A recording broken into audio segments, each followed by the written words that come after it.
Okay, we're going to winterize this 2005 Yamaha Vino 125. Essentially, I'm going to focus on two things. The first step is to put some stable, that's a gas preservative, and dryer basically, into your gas tank, the appropriate amount. Probably about, for this vehicle, 1.6 gallon gas tank, about 3/4 of an ounce, maybe an ounce. Take it to the gas station, top it off with premium, and then ride it or run it for 5 minutes, at least 5 minutes, to allow the gas to get into the fuel line, the treated gas to get into the fuel line. After that, we're going to move on to the next step, which is to drain the gasoline, the little bit of gas that's in the carburetor. And you want to do that because if you don't, and the vehicle sits over the winter, it's probably going to clog up, and then you're looking at about a $200 carburetor job to get it fixed. Maybe a little cheaper if you know somebody.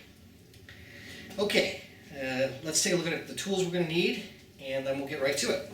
The tools you're going to need for this little adventure are, starting from the left at the top, is a metric socket set. I believe you're going to need the number 10 millimeter socket. I'll let you know when we get to that point.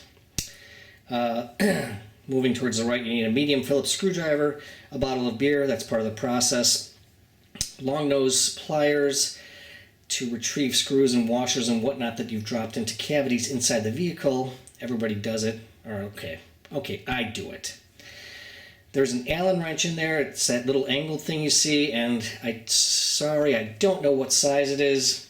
It could be English, it could be metric. I'm guessing it's going to be metric. And if you have something that's longer than that, that'll probably help you reach the carburetor to loosen the set screw.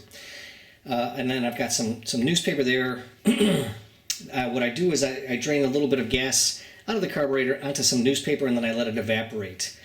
You can use an oil pan or an upside down frisbee or whatever to capture the gas if you want. The other two things on the right there are garden kneeler honors.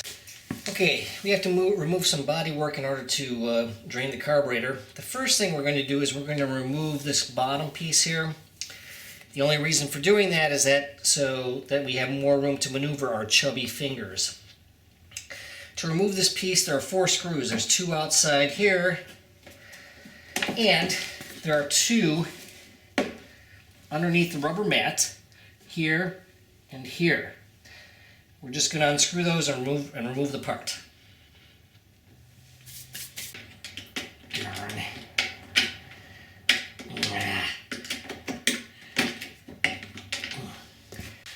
Good luck getting your fat fingers in here to try to get these screws out. I think that's where the long nose pliers is going to come in.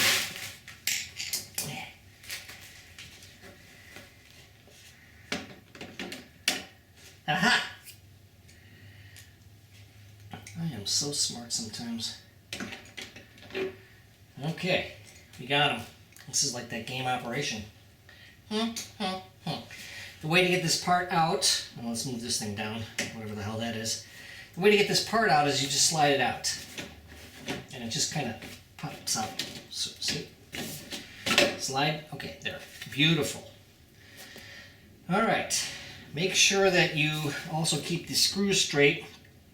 On this particular vehicle, the dark screws came out of the top. I'm going to put them in this piece here and put it aside. And the silver screws came out of the outside of the part. Make sure you don't scratch anything, or your wife will get pissed. And I don't mean drunk.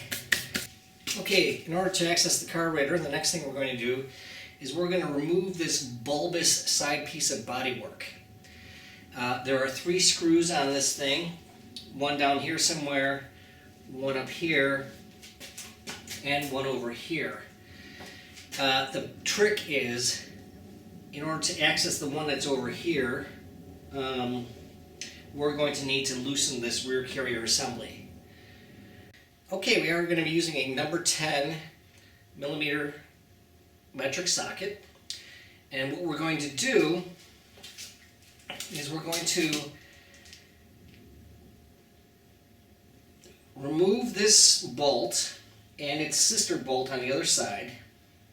And then we're going to loosen this bolt on the rear carrier assembly, and its sister bolt on the other side. Loosen but do not remove. Then we're going to flip the carrier up a few inches, and that'll allow us to get a screwdriver in here to remove this bulbous side piece.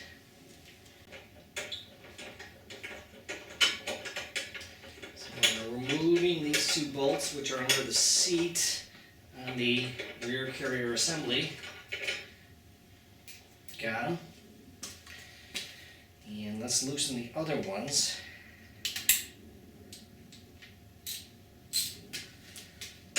Don't have to go far with this, just break it loose.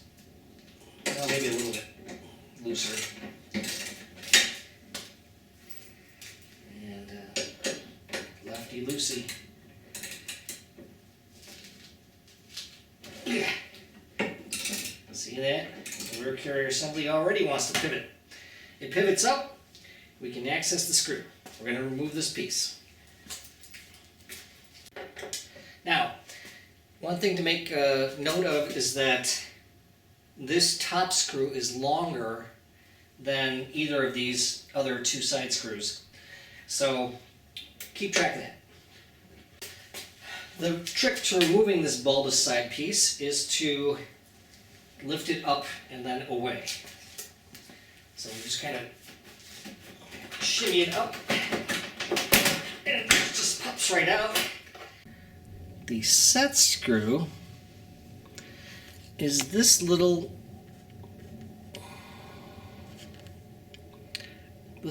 hexagon Allen wrench part that's just begging to be loosened so that we can drain the carburetor.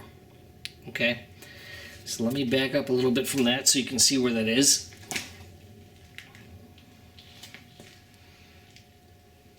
Okay.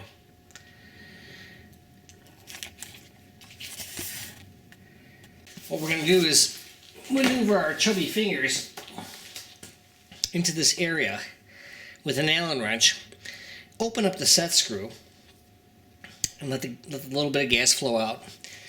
And then I think we'll be pretty close to done.